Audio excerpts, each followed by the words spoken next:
The Rolls-Royce pulled into the garage 3 days too early. Cheon So-jun sat in the driver's seat, rain drumming against the windshield, and felt the wrongness like a blade between his ribs. The penthouse lights were on, every single window blazing gold against the San Francisco fog. Vanessa had said she'd be at the gallery opening until midnight. She'd kissed his cheek before he left for Macau, told him not to wait up, told him she loved him. She'd lied.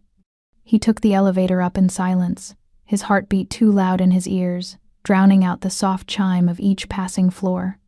The doors opened with a whisper, and the smell hit him first. Not perfume and wine, but something clinical. Sterile. Wrong. Like a hospital or a morgue, like death wearing expensive French fragrance as a disguise. Rage flooded So-jun's body so fast he couldn't breathe, couldn't think, couldn't do anything but feel the white-hot fury of complete betrayal.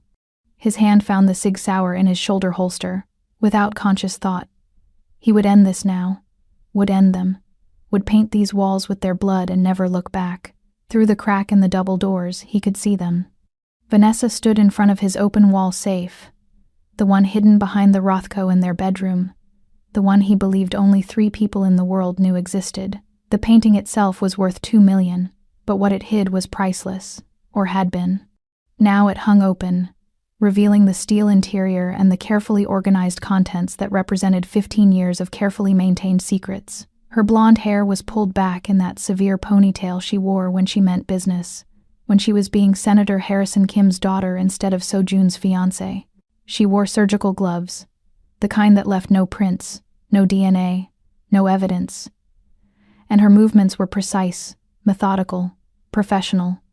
And beside her, Riker, his head of security, the man who'd taken a bullet for him 2 years ago in Oakland when the Russians had tried to make their move, the man he'd promoted to his inner circle, given bonuses at Christmas, trusted with his life. Riker was 6'4" of solid muscle, former Navy SEAL, the kind of man who could break bones with his bare hands or pick a lock with a hairpin. Right now, he was holding something in those gloved hands, something that made So-jun's blood run cold. Welcome back, my fierce hearts and midnight dreamers. Before we dive in, make sure you're subscribed, hit that like button, and tell me where you're watching from. I love seeing our little dark romance family stretch across cities, countries, and time zones. Every click, every comment, every bit of love you leave here helps us keep unraveling these dangerous love stories and high-stakes betrayals together. So find your quiet place, dim the lights, and get ready. Let's begin. A shirt, white cotton turned brown with old blood. So-jun's blood and someone else's. The shirt from the Petrov hit 3 years ago, the one that had started this whole nightmare. The one that had led to him meeting Vanessa in the first place. The shirt he'd burned. The shirt that should have been ash scattered across the Pacific, carried away by tides and time. But here it was. Or a perfect replica of it. Manufactured evidence to seal his coffin. Being sealed into an evidence bag with the kind of precision that spoke of training. Federal training. The DNA match is confirmed, Vanessa said, her voice sharp and cold. Nothing like the soft southern drawl she used in bed. Nothing like the warm laughter she shared at dinner parties. This was a different woman. A stranger wearing his fiancé's face. First-degree murder, death penalty. He dies by lethal injection, and we walk away with everything. Riker's laugh was low and hungry, the laugh of a predator anticipating a meal. And the timeline? 3 weeks. The insurance policy updates January 1st. Double indemnity. Vanessa sealed the bag with a practiced motion, then held it up to the light, examining it like a jeweler checking a diamond for flaws. 50 million, plus the legal businesses, plus the offshore accounts. By Valentine's Day, we'll be in the Maldives, and the dragon will be a corpse on ice. She said it so casually, like she was discussing vacation plans or restaurant reservations, like she hadn't just outlined the murder of the man she'd promised to marry. The world narrowed to a pinpoint. So-jun's vision went red at the edges, that familiar crimson haze that preceded violence, that had preceded every kill he'd ever made in 15 years of building his empire. His hand moved without conscious thought, drawing the custom pistol from his shoulder holster, his finger finding the trigger with the muscle memory of 1,000 hours at the range. One step forward, 2 shots, center mass, problem solved. He could bury them both before sunrise. Had done it before. Would do it again. His heart was pounding so hard he could hear it in his ears, a war drum rhythm that drowned out everything else. Betrayal tasted like copper in his mouth. Like blood. Like all the violence he'd tried to leave behind when he'd met Vanessa. When he'd thought maybe he could have something normal. Something clean. He took that step forward, his weight shifting, his body moving into the killing stance his father had taught him when he was 16 years old. A hand clamped over his mouth from behind. Firm, decisive, cutting off the breath he'd been about to take. A body slammed into his back with terrifying strength, forcing him against the corridor wall hard enough that his shoulder hit the imported marble with a dull thud. The impact should have made noise, should have alerted everyone in the penthouse. But the hand over his mouth had angled his body perfectly to absorb the sound. Professional. This was professional. Sojun's training kicked in instantly. He could break this hold, twist left, elbow to the solar plexus, snap the wrist, reverse the position. 3 moves, 2 seconds. He'd done it in training 100 times, had done it in real life when the Yakuza had tried to grab him in Tokyo, when the Colombians had thought they could kidnap him for ransom. But something stopped him. A scent. Shea butter and something floral he couldn't name. Jasmine, maybe. Or gardenia. Feminine. Not threatening. And a voice, urgent and low against his ear, barely louder than breathing. Stay quiet, Victoria. Sojun froze. His assistant. The woman who organized his calendar and filtered his emails. The woman who'd worked for him for 6 months, and who he'd barely looked at twice. But the grip pinning him wasn't that of a secretary.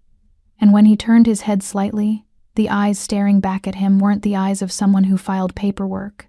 They were wide, yes, terrified even. But underneath the fear was something else. Something cold and calculated. Something that knew death intimately. She wasn't looking at him.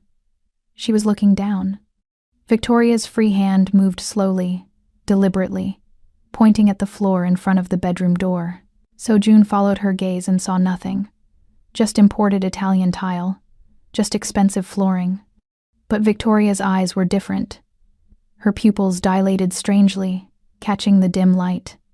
Contact lenses. Special ones.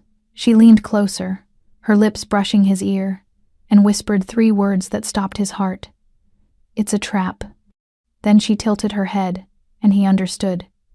She could see something he couldn't, something invisible, and from the way her body tensed against his, from the way her breathing had gone shallow and controlled, he knew exactly what it was.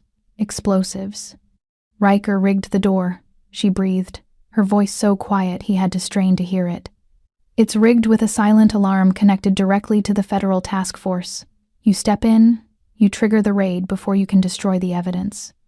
The rage in Sojun's blood crystallized into ice. He was trapped. Trapped between the woman plotting his murder and the woman holding him against a wall to save his life. Trapped between betrayal and a bomb. Trapped in his own home, in his own empire, by people he'd trusted. Victoria's hand slowly released his mouth. She pressed a finger to her lips, unnecessary, because Sojun understood the stakes now, and jerked her head toward the hallway. They needed to move. Now, they moved like ghosts, Victoria guiding him backward with the kind of spatial awareness that spoke of extensive training. Her hand stayed on his chest, right over his heart, feeling his pulse, monitoring his control. They slipped into his study, the room in the East Wing where he spent his nights building empires on paper and blood. And only when the heavy door clicked shut did she release him. Sojun spun, his hand finding his gun again, leveling it at her chest.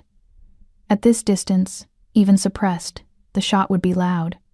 But he didn't care anymore. His entire world had just imploded, and the only person left standing was a woman he didn't know. Talk, he commanded, his voice deadly quiet. And this better be good, or you're fired, permanently. Victoria met his eyes without flinching. She stood there in her simple black dress, the uniform of his household staff, with a gun pointed at her heart, and she didn't beg, didn't plead. didn't cry. She just looked at him with those dark, knowing eyes. And for the first time since she'd started working for him, So-Jun actually saw her. She was young, mid-20s maybe. Her dark skin caught the low light of his desk lamp, smooth and unblemished, except for a small scar near her left temple. Her hair was pulled back in a simple bun, professional and neat, but her hands bore the calluses of someone who'd spent years training with weapons. And her posture, now that he was really looking, was that of a fighter. Balanced, ready. "Your fiancé," Victoria said, dropping the American accent she used at the office, her voice reverting to a clipped, precise tone. "Isn't just cheating on you, Mr. Cheon. She's planning to kill you. And I can prove it." The words hung in the air between them like a death sentence. Seo-Jun's finger stayed on the trigger, but he didn't pull it. Because despite everything, the gun, the betrayal, the bomb he'd almost walked into, something in her voice told him she was speaking the truth. "Explain," he said. "Everything. Now." Victoria took a slow breath, her eyes never leaving the barrel of his gun. 2 weeks ago, I was cleaning your upstairs study, the one Mrs. Vanessa thinks is locked. I heard voices through the heating vent. Her voice and a man's. They were discussing your murder, Riker. "Yes," Victoria's jaw tightened. "But it's not what you think. They're not lovers. They're partners. Federal partners." The word hit So-Jun like a fist. Federal. "She's not Vanessa Kim, daughter of Senator Harrison Kim," Victoria continued, her voice steady despite the gun. "She's Agent Vanessa Hartley. DEA. She's what they call a widow spider. She seduces high-value targets, manufactures evidence, and ensures they die in federal custody while she seizes their assets through civil forfeiture." So-Jun's blood turned to ice water. "You're lying." "I wish I was." Victoria reached slowly into her pocket, watching his eyes, making sure he saw every movement, and pulled out a small USB drive. "I recorded everything, every conversation for 2 weeks. Their plans, their timeline, the names of everyone on their payroll, including the judge who's going to deny your bail, and the warden who's going to ensure you don't survive protective custody." The gun wavered. Just slightly. Just enough for Victoria to notice. "Why?" So-Jun asked, his voice rough. "Why tell me? Why save me?" Victoria's expression shifted then. Softened. Just for a moment. "Because I watched you for 6 months, Mr. Cheon. I saw how you donate to children's hospitals under fake names. How you paid for your driver's daughter's college tuition when he was too proud to ask. How you visit your mother's grave every Sunday even when you're exhausted." She paused. "I decided you were worth saving." Before So-Jun could respond, before he could process the implications of her words, a distant sound made them both freeze.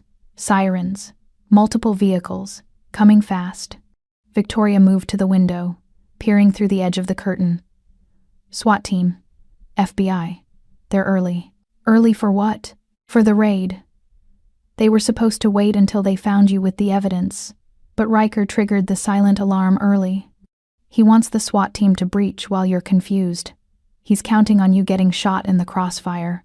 She turned back to him, and the fear was clear in her eyes now. "We need to leave. Right now." Victoria killed the desk lamp with a swift motion, plunging the study into darkness. Through the window, So-Jun could see the flash of blue and red lights reflecting off the fog, painting the night in violent colors.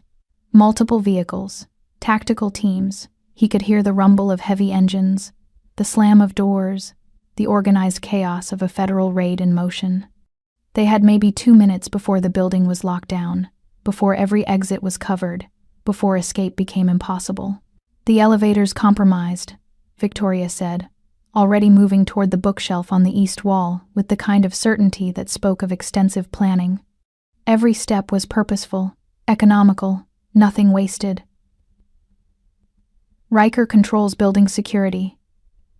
He'll have kill switches on every system, video feeds on every camera, locks on every door. He'll trap us in here like rats in a cage." "Then how?" She pressed something on the shelf. A book, maybe. So-Jun couldn't tell in the darkness. and a section of paneling slid open with a whisper of well-oiled mechanisms, revealing a narrow maintenance shaft that dropped down into absolute blackness. The opening was barely 2 feet wide, designed for utility workers to access the building's infrastructure, not for people to use as escape routes. Every luxury building in San Francisco has emergency access routes for repairs, Victoria said, her voice calm despite the sirens that were getting closer by the second. Fire codes, earthquake safety, all of it requires redundant access to critical systems. This one connects to the garbage chute system on the south side. It's the only route Riker can't monitor because it was installed before the digital security system went live. Sojun stared at the opening, at the dark shaft that dropped 40 stories into nothingness. You're insane. You're dead if you stay. Victoria was already pulling off her heels, moving with that economical grace that suggested extensive training. She reached under her dress, the simple black uniform of his household staff, and withdrew something that made Sojun's blood run cold, a subcompact Glock 26 from a thigh holster. She pulled a suppressor from her pocket and threaded it on in one smooth motion. Not the kind of weapon you picked up at a gun show. The kind of weapon that spoke of black market connections and professional violence. I scoped every escape route in this building within a week of starting work here. Memorized the blueprints, tested the access points, timed the routes. This is our only option. The sirens were getting louder now, maybe 30 seconds out. Sojun could hear boots in the stairwell, heavy tactical boots on marble, the sound of armed men moving with purpose. Could hear the metallic click of weapons being readied, safeties being disengaged. Could hear the radio chatter, all units, target building, prepare to breach. He made his decision in less than a second. Lead the way. Victoria slipped into the shaft first, her body disappearing into the darkness with barely a sound. Sojun followed, his shoulders barely fitting through the opening, his expensive suit jacket catching on rough concrete edges.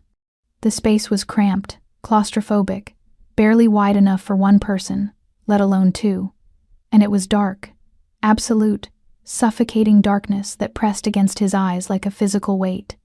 "There's a ladder," Victoria whispered from below him, her voice echoing strangely in the confined space.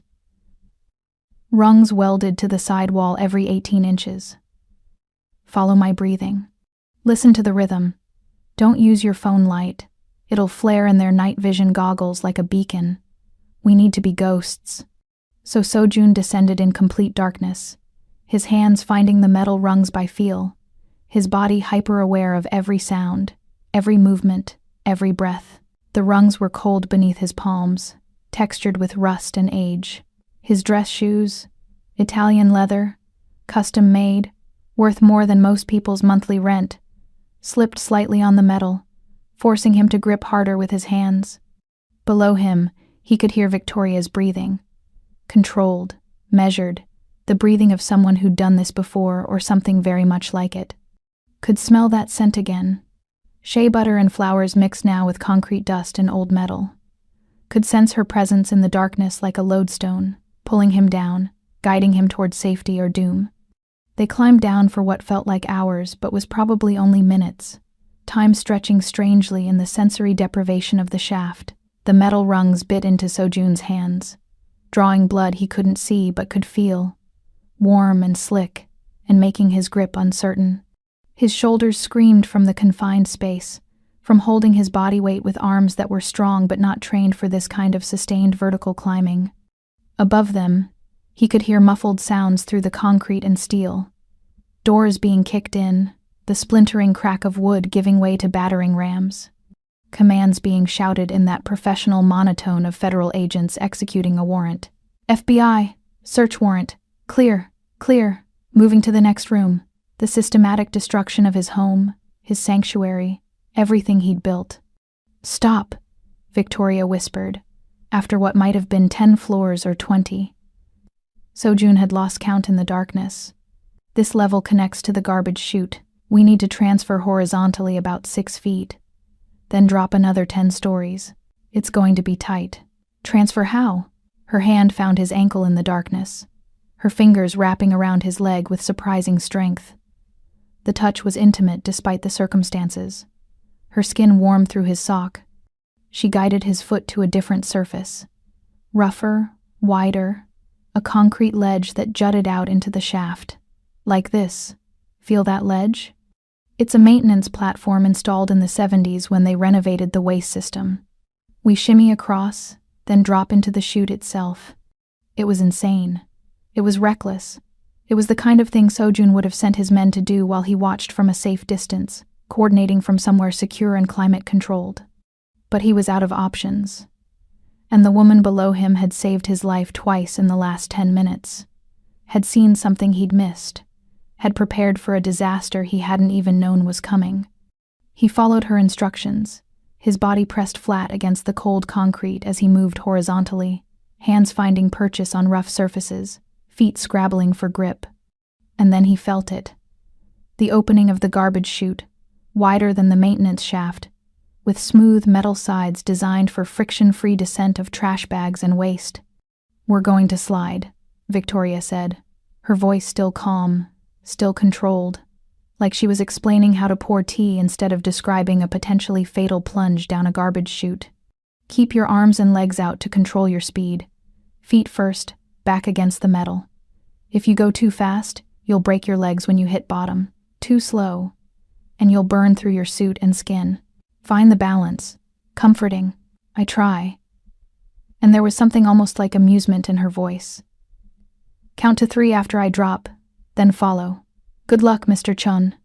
And then she was gone, dropping into the chute with barely a whisper of sound. Sojun counted 1 Mississippi, 2 Mississippi, 3 Mississippi, and followed. The slide was terrifying. His back hit the metal with a force that knocked the air from his lungs. And then he was sliding, accelerating, the sides of the chute rushing past in absolute darkness. He spread his arms and legs, feeling the friction burn through his expensive suit, slowing his descent, but not stopping it. He hit bottom hard, his knees buckling, his body rolling instinctively to absorb the impact.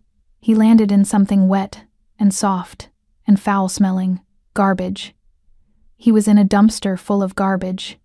Victoria's hand found his arm in the darkness, pulling him up. "Move. We've got maybe 30 seconds before they seal the garage." They climbed out of the dumpster, and Seo-jun got his first good look at her since the study. Her dress was torn at the hem, her arms were bleeding from the slide, but her eyes were clear, focused, and she was already scanning the parking garage for their next move. "There?" she said, pointing to a gray sedan 3 rows over. "I hid the keycard for the guest parking level. Riker never checks it. Stolen plates, clean registration. I prepped it last week." "You prepped an escape vehicle?" "I prep for everything, Mr. Cheon. That's why you're still alive." They ran, their footsteps echoing in the concrete space. Victoria didn't fumble with keys. She had them in her hand already, pressed the fob, and the sedan's lights blinked once. They were inside and moving before Sojun's brain caught up with his body. Victoria drove, her hands steady on the wheel, her eyes checking mirrors constantly. She took them out through the service exit, the one delivery trucks used, the one that fed onto a side street away from the main entrance where the SWAT team was setting up their perimeter. They were 6 blocks away when Sojun heard it, a muffled boom that made the windows rattle. He turned, looking back, and saw a flash of orange light from the direction of the Millennium Tower. "They breached the penthouse," Victoria said quietly. "Probably used a battering ram on your bedroom door." The breach. The trap Riker had set. If Victoria hadn't stopped him, if he'd walked through that door, he'd be in federal custody right now, or dead in the crossfire. Sojun's hands were shaking. He clenched them into fists, willing the tremor to stop. He'd survived assassination attempts, had walked into firefights, had stared down the barrels of guns without flinching. But this calculated betrayal by the woman he'd planned to marry, by the man he'd trusted with his life, this was different. "Where are we going?" he asked, his voice rougher than he intended. "Oakland. I have a safe house." "You have a safe house." "Mr. Cheon," Victoria said, and there was something almost like amusement in her voice. "You really need to start paying attention to the people around you." She drove fast, but not recklessly. taking surface streets, avoiding the highways where they'd be visible to traffic cameras. The rain started as they crossed the Bay Bridge, sheets of water hammering the windshield, turning the city lights into blurred streaks of color. Seo-jun watched her drive, really watched her. The way her fingers gripped the wheel with exactly the right amount of pressure, the way her eyes tracked every vehicle around them, every potential threat, the way she'd shifted the rearview mirror to cover her blind spot. Professional, military-grade professional. "Who are you?" he asked quietly. Victoria's jaw tightened. She didn't answer immediately, her eyes fixed on the road. The silence stretched between them, heavy with things unsaid. Finally, she spoke. "I wasn't hired by HR Seo-jun." The use of his first name sent a shock through him.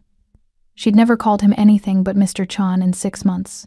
6 months ago, she continued, her voice careful, measured. "I was sent by the Busan cartel to put a bullet in your head." The words dropped into the car like stones into still water. Seo-jun's hand moved instinctively to his gun, but Victoria's eyes flicked to him in the mirror. "Don't," she said quietly. "You shoot me, we crash. You crash, you die.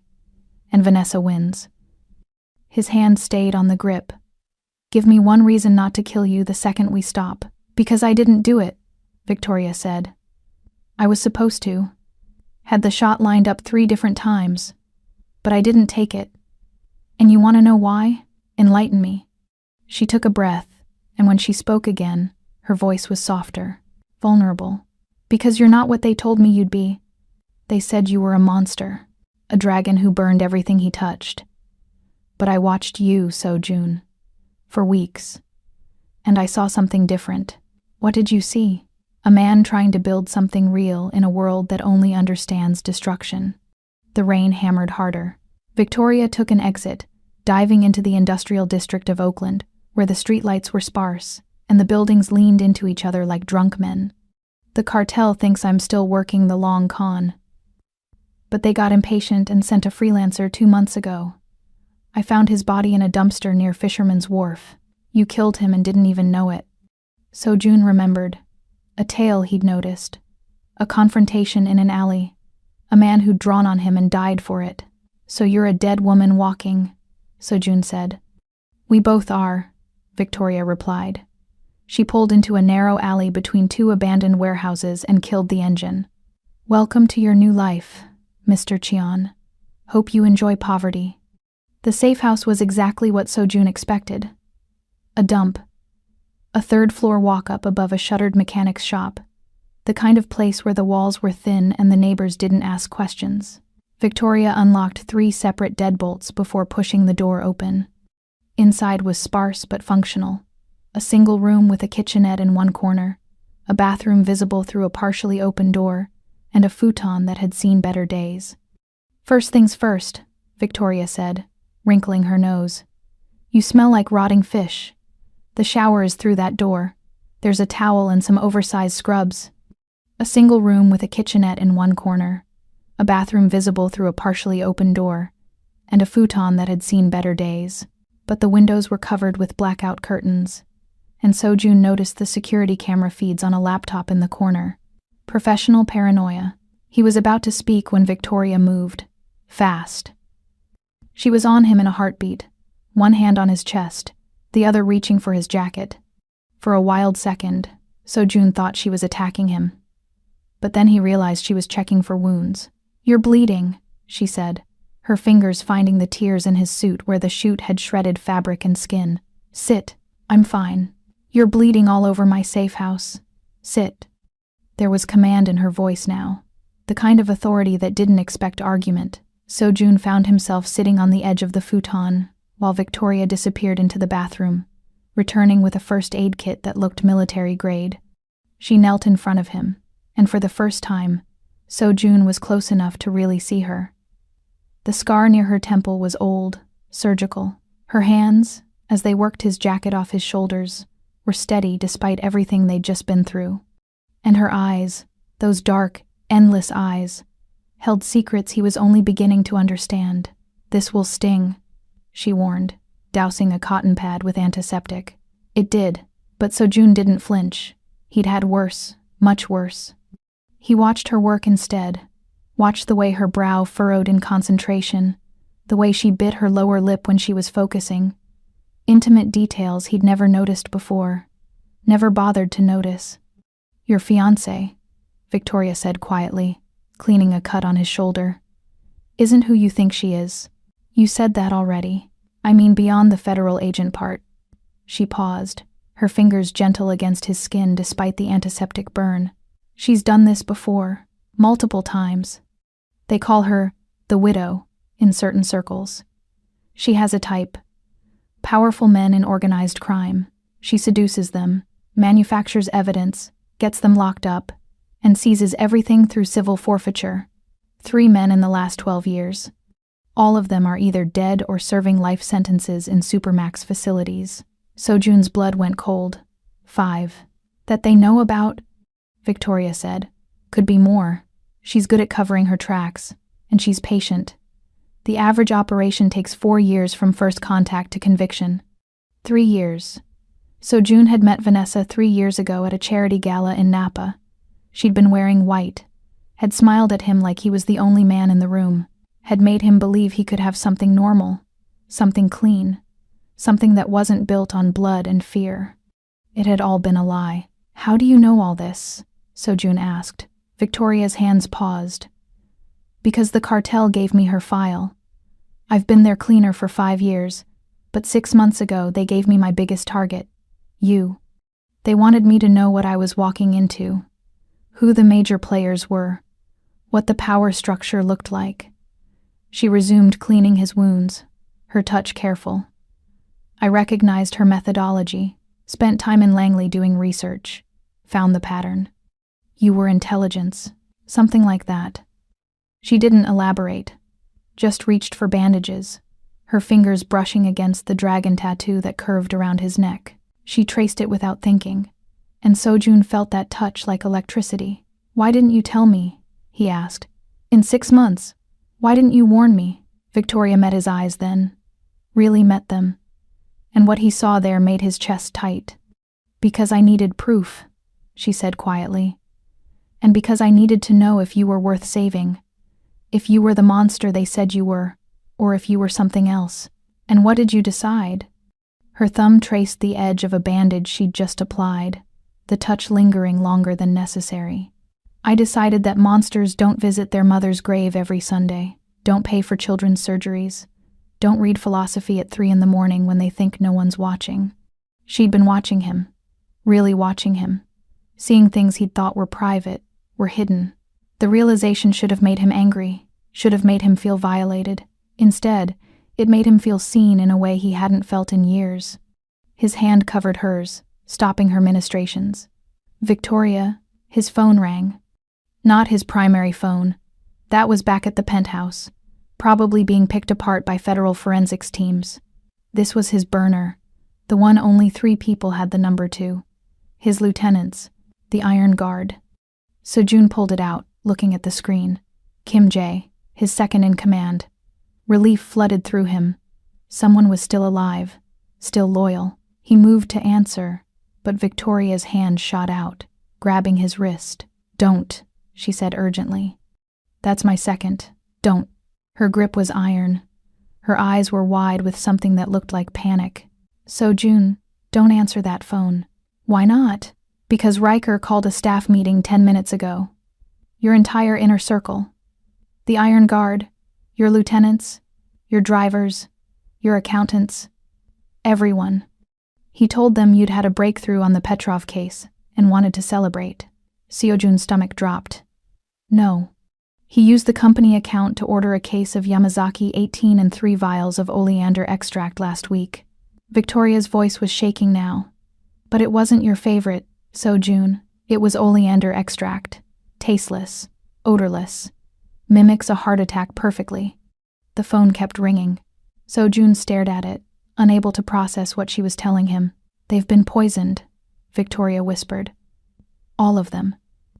If they aren't dead yet, they will be within the hour without an antidote. Riker poisoned your entire command structure. And if that phone is ringing, it's because someone found the bodies and the FBI wants to know where you are." Sojun's hand started shaking. The phone rang 3 more times, then went silent. A moment later, a text came through. "Boss, where are you? Everyone's down. Need immediate medical. Please respond." It was a trap. Had to be. But the alternative?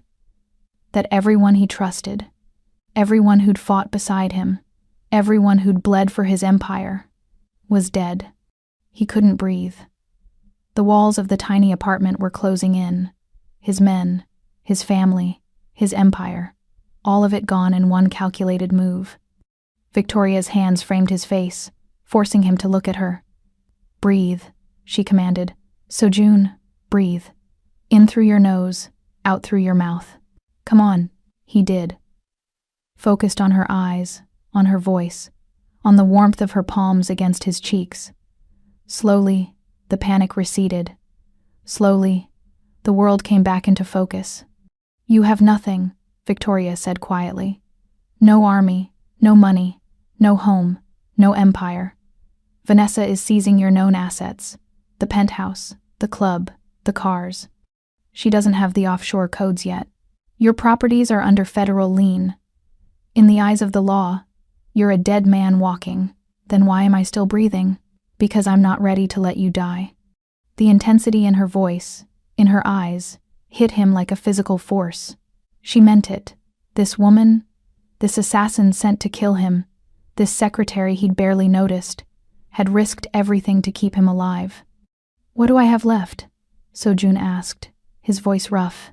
Victoria's hands slid from his face to his shoulders, grounding him.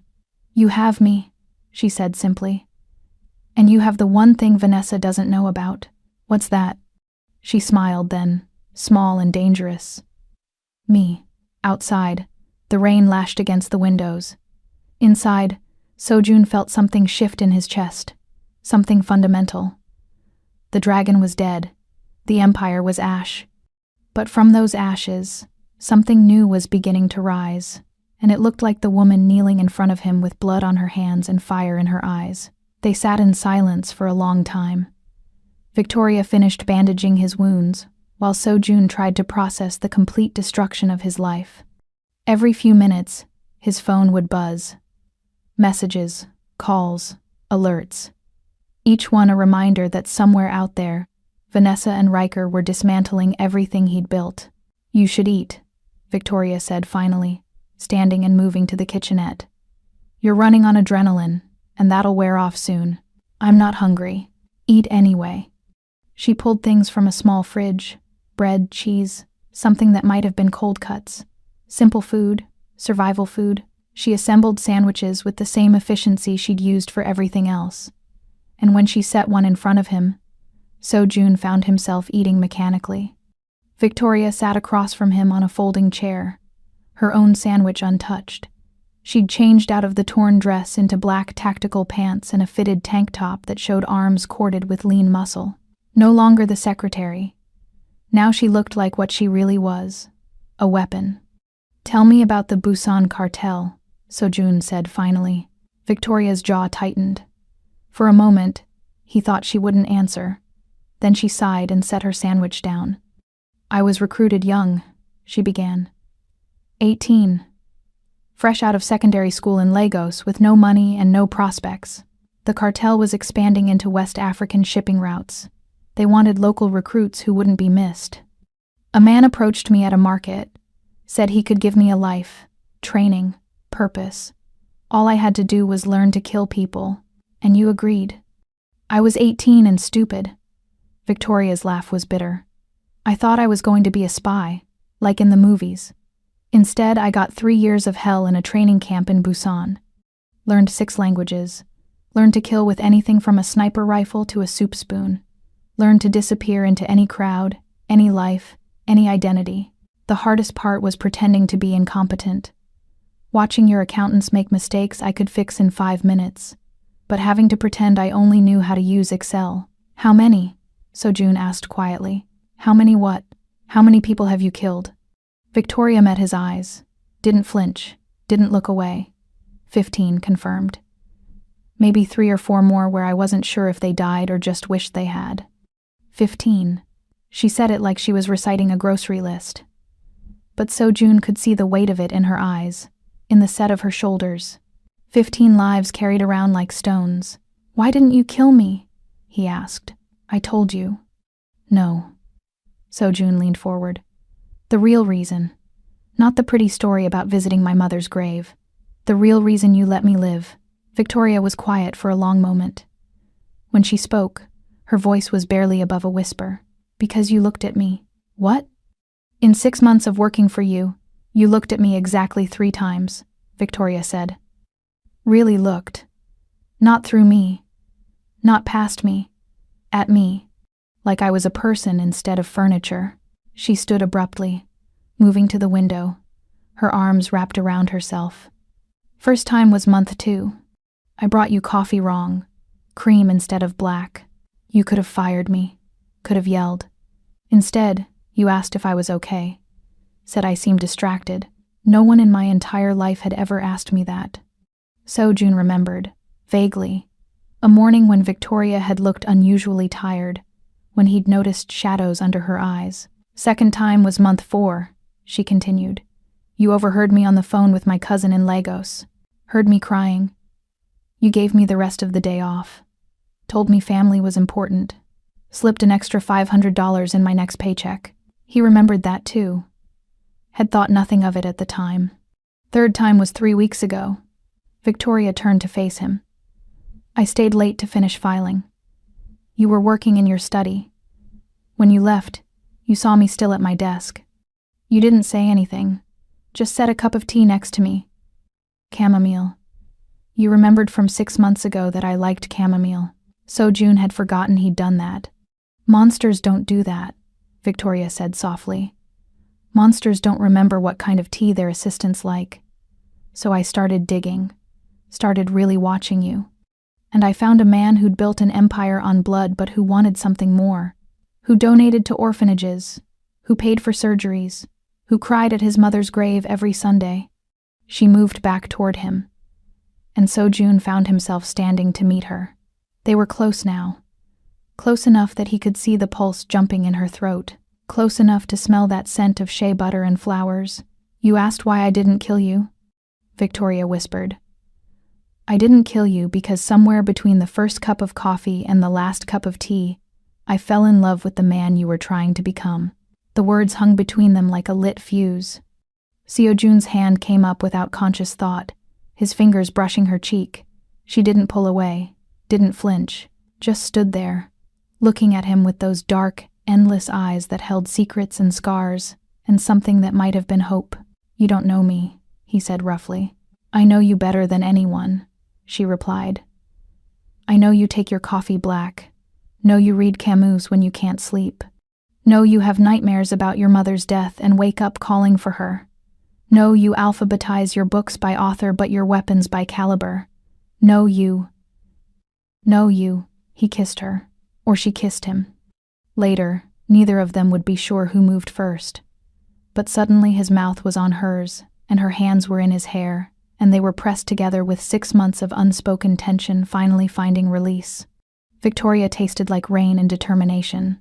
Her lips were soft, but her kiss was fierce, demanding, giving as good as she got. Sojun's hands found her waist, pulling her closer, feeling the lean muscle of her body against his. She was strong, stronger than she looked, and when she pushed him back toward the futon, he let her. They fell together, her body covering his, her weight welcome and grounding. His hands found the hem of her tank top, slipped beneath to find warm skin and the ridge of scars, old wounds from a violent life. She gasped against his mouth when his fingers traced them, not from pain but from something else, something raw and vulnerable. "Sojun," she breathed, pulling back just enough to look at him.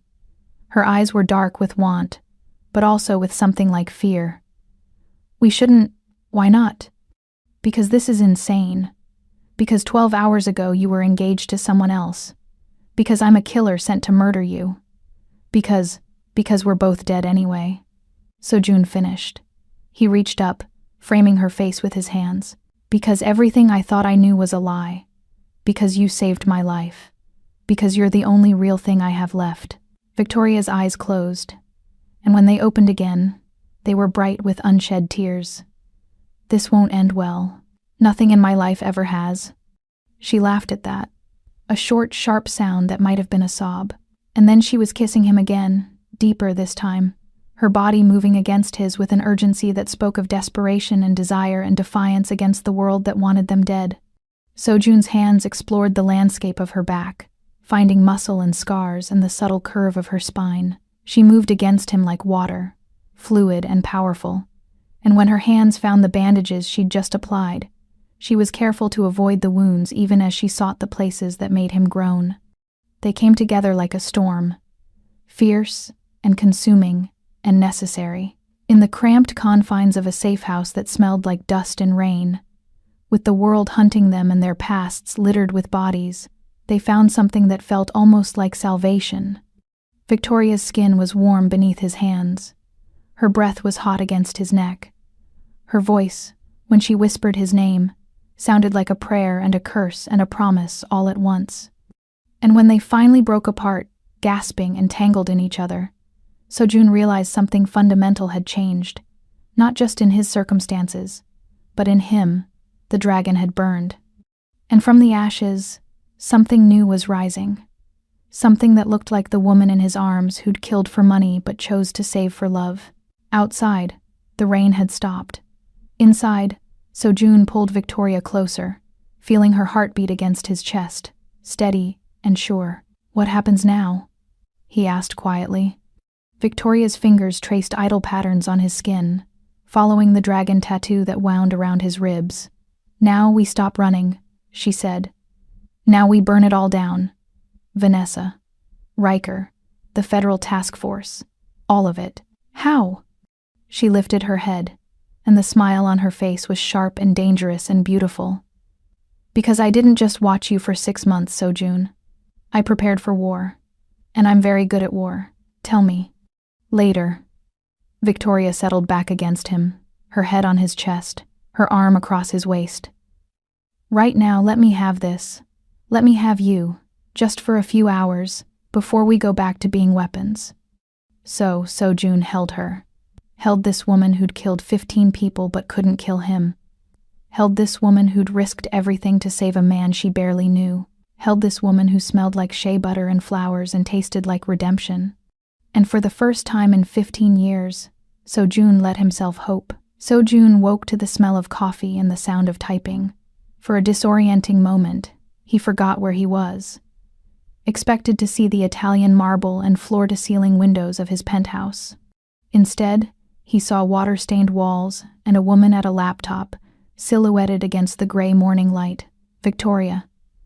Still wearing his shirt, her hair loose around her shoulders, beautiful in a way he'd never let himself notice before. She glanced up, catching him watching. A small smile touched her lips.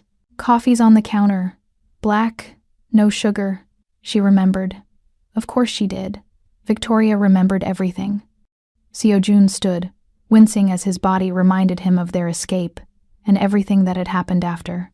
He found the coffee, cheap instant, nothing like what he was used to, and drank it anyway. Caffeine was caffeine. "What are you working on?" he asked, moving to stand behind her. The laptop screen was filled with code, complex encryption strings, and what looked like financial records. Victoria's fingers flew over the keys with the kind of speed that spoke of extensive training. "I'm accessing your black ledger," she said casually. Sojun's blood went cold. The black ledger.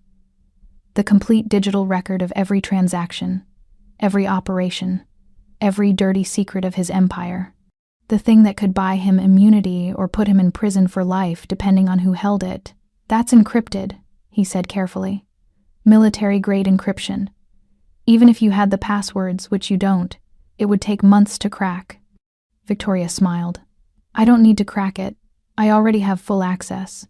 That's impossible. The only copies are on drives in my personal safe and my attorney's office in the Caymans. I swapped the drive in your safe and remotely wiped the server in your attorney's Cayman office. And the encryption keys are in your head," Victoria finished. "Except they're not. They're in mine." She pulled up a new window, and Sojun's breath caught. It was his ledger, the real one, complete and unedited. Every name, every transaction, every kill order from the last 15 years. How? I didn't just file your paperwork for 6 months, Victoria said. I memorized it. Every password, every encryption sequence, every backup protocol. 1 week ago, right after I heard them in the vents. When you left for that meeting in Seattle, I spent 48 hours copying your drives and swapping them with dummies. Sojun stared at her. You what? I swapped your drives. Victoria stood, turning to face him. The ones in your safe? Filled with 15 terabytes of very expensive pornography that I carefully curated to match your supposed taste. The real drives? She tapped her temple. Encrypted and stored on encrypted micro SD cards, hidden in 3 locker terminals across the city. With backups in physical drives hidden in 4 different cities, you stole my entire empire. I saved your entire empire, Victoria corrected. Think about it, Sojun. What did Vanessa want? Your money, yes. But more than that, she wanted the ledger. With that, she could flip everyone you've ever worked with. Could bring down not just you, but half the criminal organizations on the West Coast. Realization hit him like a truck. She downloaded the dummy files. She downloaded 15 terabytes of vintage pornography organized by decade and ethnicity. Victoria confirmed, grinning. Which means every move she makes based on that data is worthless. Every warrant, every subpoena, every arrest. All based on evidence that doesn't exist. Sojun started laughing. He couldn't help it. The sheer audacity of it. His secretary, his invisible assistant, had executed the most elegant theft he'd ever seen. Under his nose. In his own home. You're insane, he said. I prefer thorough. Victoria moved closer, her hands finding his chest. I told you I didn't just watch you for 6 months. I planned for this. Planned for the day when someone would try to take you down. I just didn't expect it to be your fiancé. What else did you plan? Escape routes. 3 different safe houses in 3 different cities. False identities. Offshore accounts that can't be traced back to us. And she pulled something from her pocket. A small black key. Access to a safety deposit box containing hard copies of the real ledger. Insurance. Sojun took the key, feeling its weight. You thought of everything. Not everything. I didn't think you'd kiss me. Victoria's smile was soft now, vulnerable. Didn't think that last night would. He silenced her with another kiss, this one slower, deeper. When he pulled back, her eyes were dark with want. Focus, she breathed. We need to focus. On what? Revenge. Victoria moved back to the laptop, pulling up a new screen. Vanessa thinks she won. She thinks you're in the wind, broke and broken. She's probably planning her victory lap right now. And tonight is the charity gala at the Palace of Fine Arts. Victoria's smile turned sharp. The same gala where you met her 3 years ago. The same gala where she's planning to announce your flight from justice and her heroic role in bringing down the dragon. Sojun understood immediately. You want to crash it. I want to destroy her in front of everyone who matters. In front of the FBI brass. In front of the city's elite. In front of the media. Victoria pulled up a guest list. Everyone who's anyone will be there, including Riker. It's suicide. They'll have security everywhere. They'll have security looking for a fugitive in hiding. Not a couple in evening wear with ironclad fake IDs and invitations I forged while you were sleeping this morning. She turned to him. We walk in the front door, Sojun. We walk in like we own the place. Because by the end of the night we will. How? Victoria's fingers flew over the keyboard, pulling up audio files, video feeds, encrypted documents. Because while Vanessa was planting evidence and planning your murder, I was recording everything, every conversation, every meeting, every time she and Riker discussed their plan. I have enough to bury them both. The FBI won't care. She's one of them. The FBI will care a lot when they realize their star agent has been planting evidence and committing conspiracy to commit murder. That poisons every case she's ever worked. Every conviction she's ever secured. Victoria's eyes gleamed. I'm not trying to save you from the FBI, Sojun. I'm trying to make them eat their own. It was brilliant. It was risky as hell. It was exactly the kind of move Sojun would have made if he'd had the time and resources. We'll need clothes, he said. Can't exactly crash a gala in tactical pants. Already handled. I have a storage unit in Oakland with everything we need. I picked up your dry cleaning 3 days ago and never dropped it off, so we have a tuxedo in your size. I have an evening gown in mine. Fake IDs, weapons, even cufflinks. She paused. I wasn't kidding when I said I prepared for war. Sojun pulled her close, kissing her forehead. You're terrifying. Thank you. That wasn't a compliment. I know. Victoria grinned up at him. But you're going to need someone terrifying if you want to take down a federal agent and reclaim your empire in one night. She was right.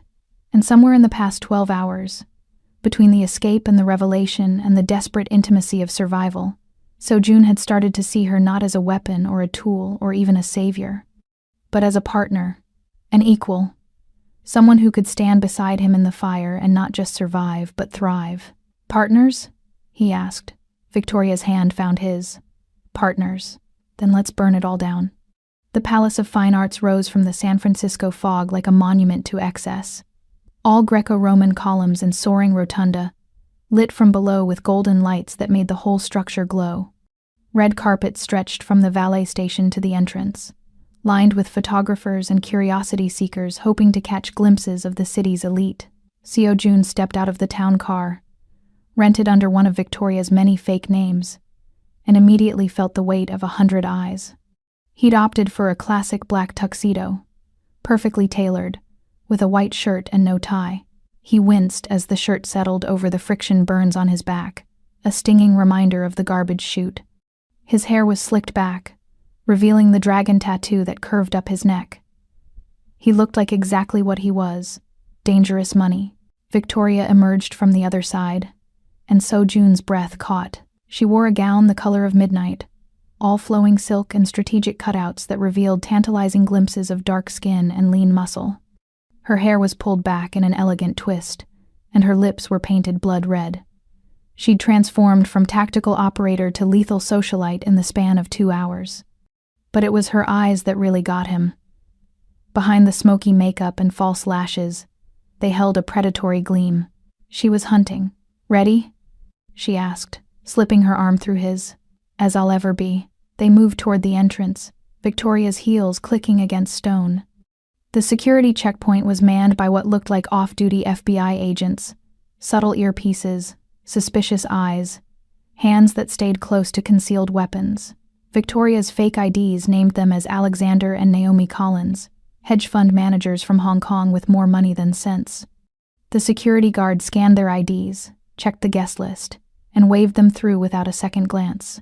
Victoria's forgery work was flawless. Inside, the palace was even more impressive.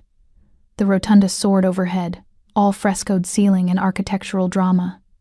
Waiters circulated with champagne and canapes. A string quartet played something classical and boring. And everywhere, the city's power players networked and schemed in evening wear.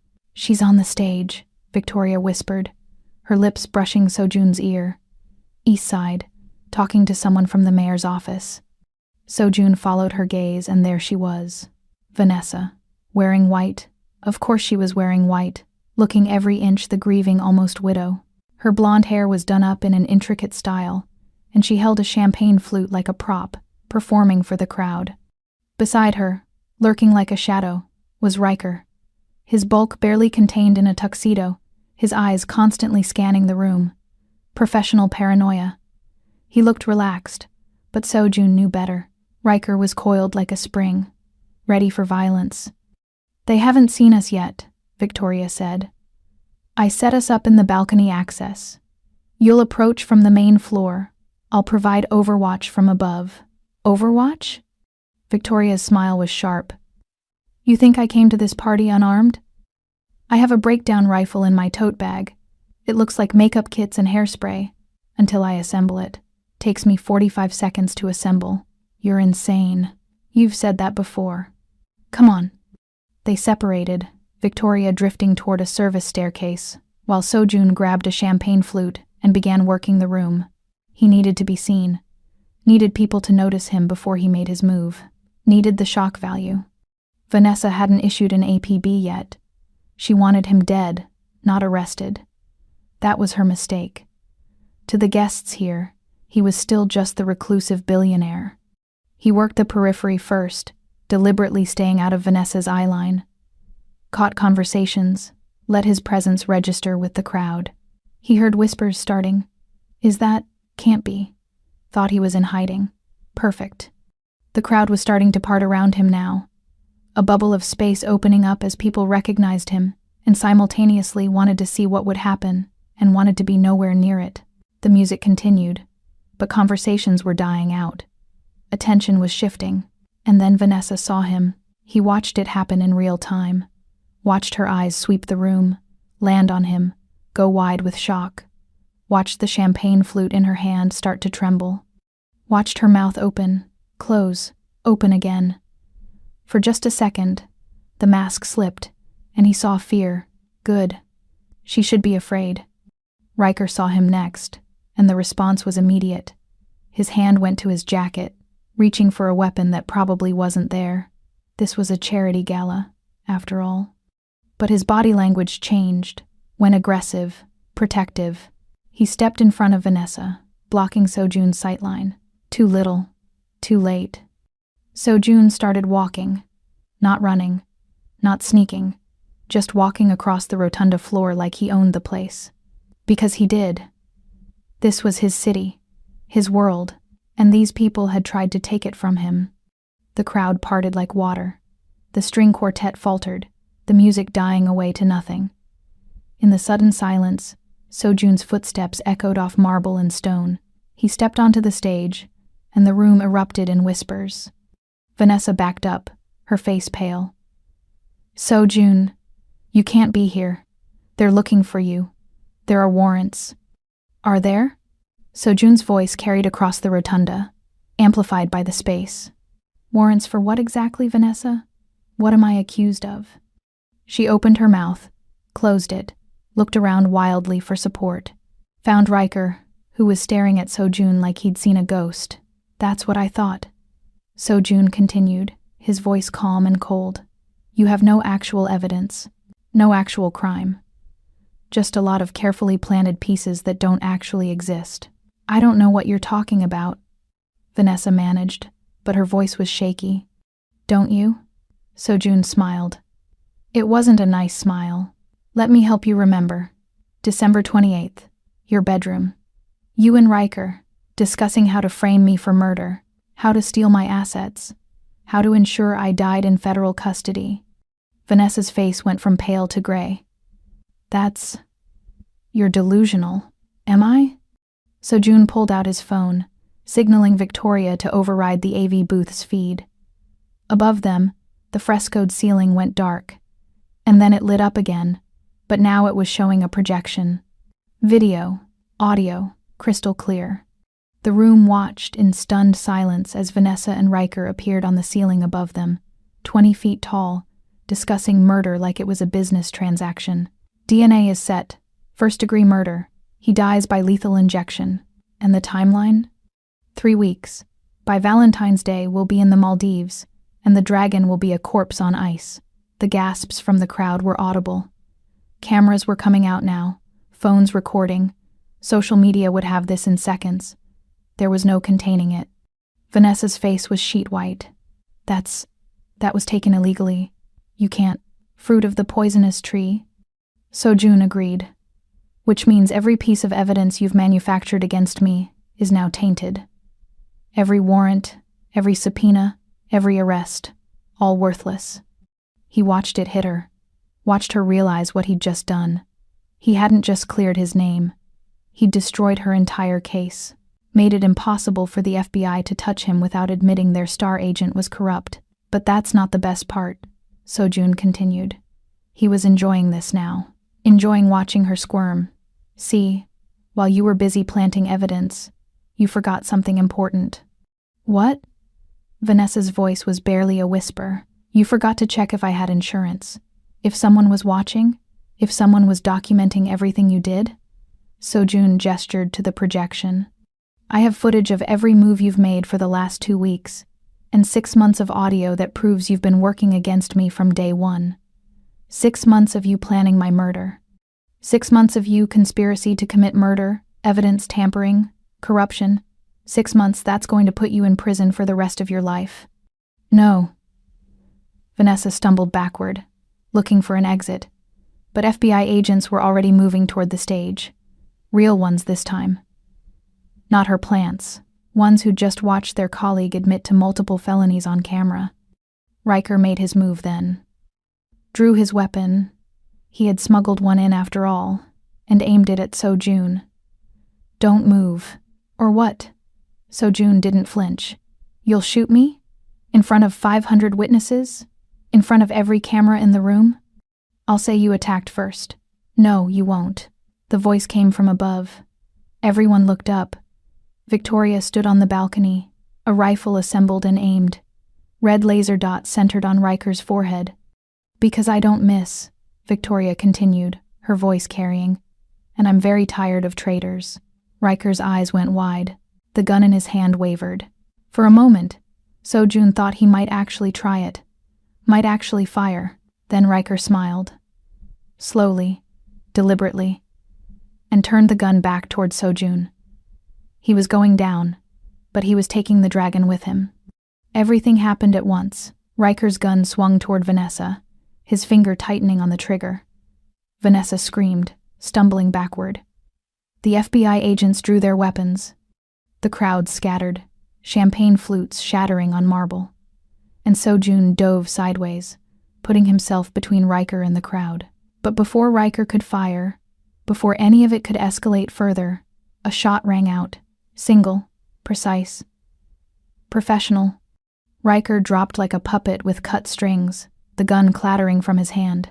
Blood bloomed across his shoulder. Not lethal, but incapacitating. He hit the stage hard, gasping in pain and shock. Everyone looked up. Victoria stood on the balcony, rifle still raised, smoke curling from the barrel.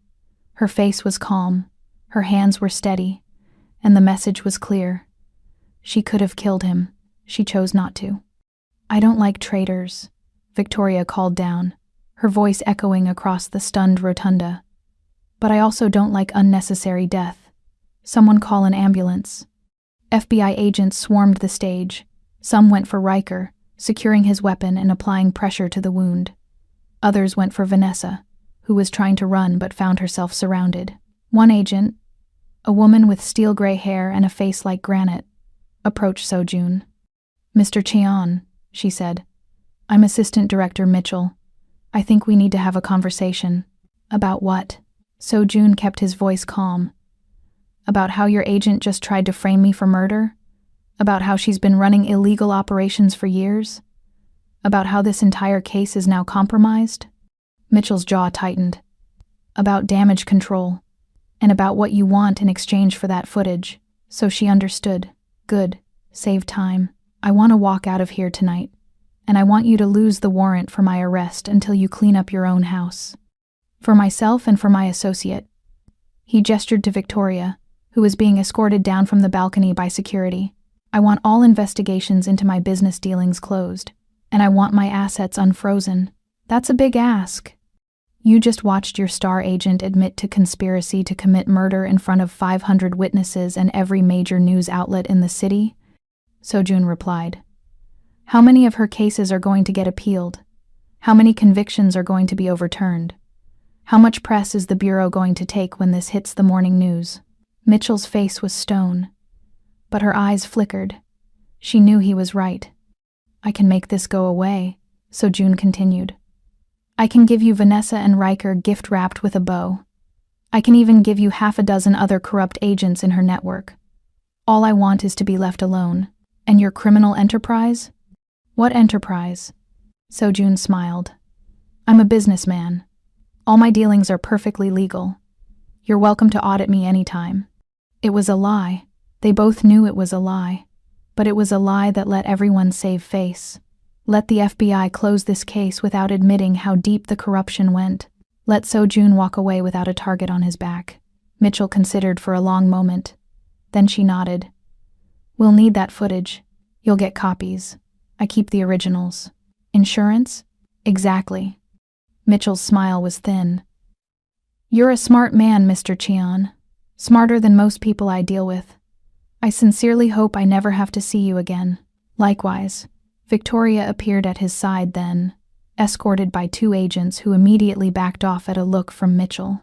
Victoria appeared at his side, having surrendered her weapon to the tactical team with a polite smile in her midnight gown. Her hand found his, and Seo-jun squeezed gently. We good? She asked quietly. We're good. They watched as Vanessa was led away in handcuffs, still protesting, still claiming it was all a misunderstanding. But no one was listening anymore. She'd been exposed, destroyed. All her careful planning, all her manipulation, undone in one perfect moment of poetic justice.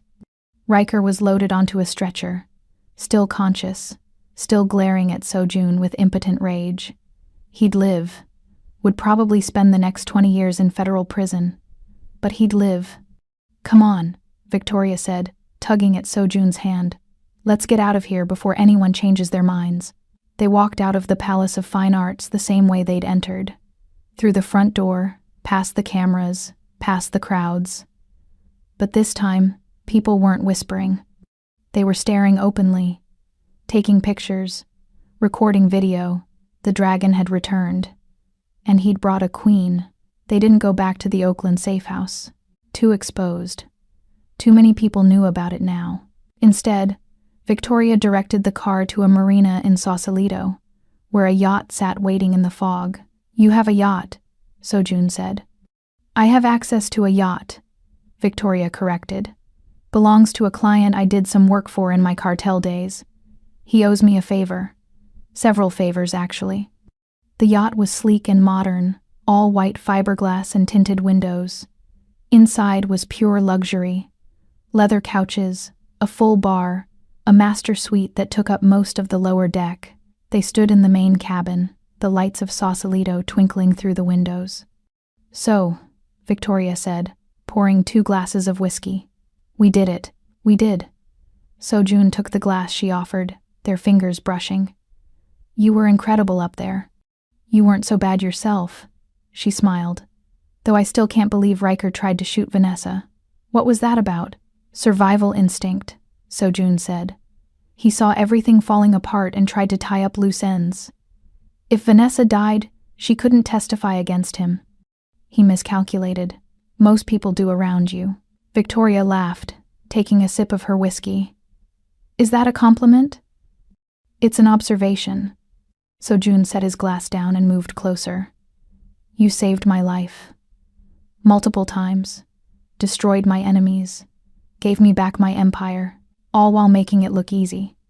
It wasn't easy, Victoria said softly. Every second of the past 2 days, I've been terrified. Terrified I'd miscalculated. Terrified I'd get you killed. Terrified I'd lose you before I really had you. You have me, Seo-jun said. He took her glass, setting it aside, and pulled her close. I don't know what this is. Don't know what we are. But you have me, Victoria. Completely. She looked up at him, and her eyes were bright with unshed tears. Promise me something. Anything. Promise me you won't go back to being the dragon. Not completely. Promise me you'll try to be the man I fell in love with, the one who visits his mother's grave and remembers what kind of tea people like. Seo-jun's throat tightened. I don't know if I can be that man all the time. I'm not asking for all the time. Just some of the time. Just enough. I can do that, he said. But only if you promise me something too. What? Promise me you won't disappear. Won't ghost back into the shadows. Won't leave me when this gets hard. Because it will get hard, Victoria.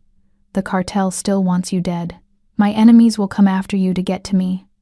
We'll have targets on our backs for the rest of our lives. Victoria's hands came up to frame his face. I'm not going anywhere, she said fiercely. I didn't save your life just to abandon you after. We're partners, Seo-jun. Equal partners. That means I stand beside you in the fire. Not behind me? Never behind you. She pulled him down until their foreheads touched. Next to you. Always next to you. He kissed her then, slow and deep and full of promise. Kissed her like she was air and he was drowning. Kissed her like she was the only real thing left in a world full of lies. When they finally broke apart, both breathing hard, Victoria smiled. So what do we do now? Now that we've won? Now? Sojun touched the dragon tattoo on his neck, feeling the raised skin under his fingers. Now we rebuild. Not the empire I had before. Something new. Something clean. Can you do that? Build something clean? With you? Sojun pulled her closer. I think I can try. That's all I ask. They stood there in the main cabin of a borrowed yacht, holding each other as the fog rolled in over the bay. Outside, San Francisco glittered like a jewel box. Inside, two people who'd survived the worst of the world found something like peace. Victoria? Sojun said after a while. Yes? That thing you said, about falling in love with me, did you mean it? She pulled back just enough to look at him. Every word. Why? Because I think I'm falling in love with you too. And it terrifies me. Victoria's smile was soft and real and beautiful. Good. Love should terrify you. Means it matters. Means it's real. Is this real? The realest thing I've ever known. Sojun kissed her again. And this time it wasn't desperate or fierce. It was gentle, reverent. The kiss of two people who'd found each other in the darkness and decided to walk into the light together. Later, much later, they made their way to the master suite. Victoria's midnight gown ended up pooled on the floor. Sojun's tuxedo followed. And in the privacy of the yacht, with the fog pressing against the windows and the world locked outside, they came together not as survivors or partners or weapons, but as lovers. Morning came soft and gray, fog still clinging to the marina. Sojun woke to find Victoria already awake, sitting by the window with a cup of coffee, wearing nothing but his shirt. She looked peaceful, content, happy, even. Morning, she said, not turning around. Morning. He got up, pulled on pants, and joined her.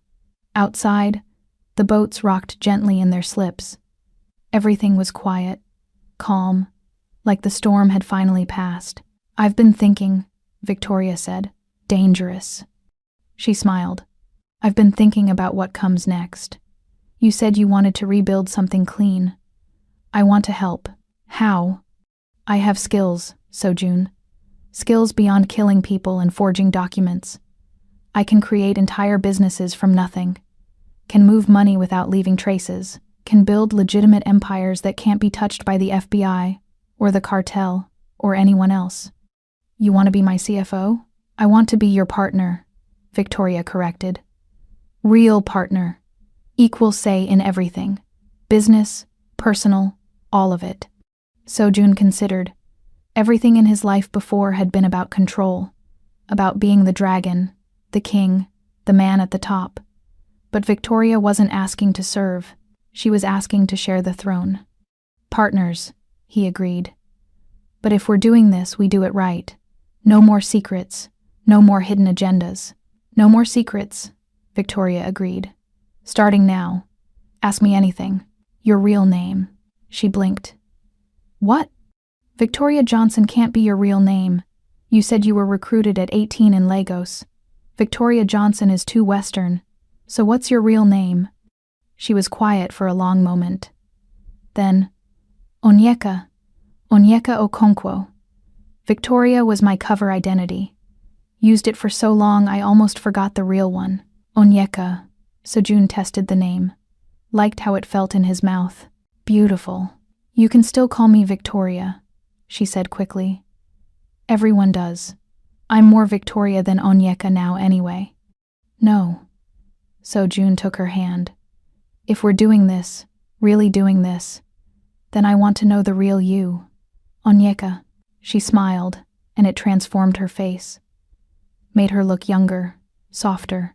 No one's called me that in 8 years. Get used to it. They sat in comfortable silence for a while, drinking coffee and watching the fog burn off. Eventually, Victoria, Onyeka, spoke again. The cartel will come, she said quietly. I failed my mission. They'll send someone else. Let them come. We'll be ready. And Vanessa's network? There are more agents like her. More people she worked with. They won't just let this go. Then we'll deal with them too. So June pulled her close. You said I needed someone terrifying to take on the world. Well, now I have you. And you have me. I think we can handle whatever comes. You really believe that? I believe in you. And I'm starting to believe in us. Onyeka leaned into him, her head on his shoulder. The dragon and his queen. Is that what we are? That's what they'll call us. The stories are already spreading. The Mafia boss who took down a corrupt Fed. The mysterious woman who saved him. We're going to be legends, Sojun. I never wanted to be a legend. Just wanted to survive. Well, congratulations. You survived. We survived. Now what? Sojun thought about it. Thought about his mother's grave and Sunday visits. Thought about children's hospitals and anonymous donations. Thought about the man he'd tried to be buried underneath the dragon he'd had to become. Now we build something worth surviving for, he said finally. Something clean. Something good. Something my mother would have been proud of. That's a tall order. Good thing I have an excellent partner. Onyeka smiled.